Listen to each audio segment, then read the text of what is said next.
एक अंडे का सदका आपको करोड़पति बना देगा। इस माह रमजान अगर आप एक अंडा सदका देते हो तो वो 70 गुना बढ़कर दिया जाता है, और अगर ताक रातों में एक अंडे का सदका देते हो तो वो 83 साल तक सदका होता रहेगा। मुसीबतों का तोड़, बीमारियों का तोड़ सदका है ये। एक अंडे को आपने अपने सर पर 7 मरतबा वारना है। आप एक अंडे का सदका भी कर सकते हैं या 3 अंडों का भी। ये सदका भूलकर भी मत छोड़ना। इससे आपके घर में तमाम मुसीबतें, परेशानियां, बेबरकती, नजरे बद उतर जाएगी। अगर आप 3 अंडे लेते हो तो 70 गुना सदका बढ़ जाएगा, यानी कि 210 अंडों का सदका उतरेगा। अमल की इजाजत आम है। अमल गौर से सुन लें।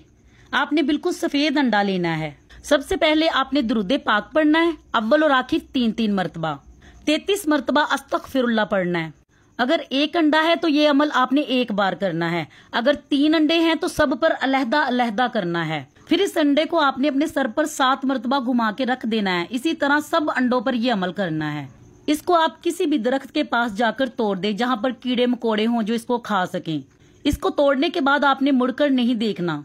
ये अमल जिस दिन आप स्टार्ट करोगे उसी दिन ये अमल करना है, और ये अमल 3 मरतबा करना है उसी दिन।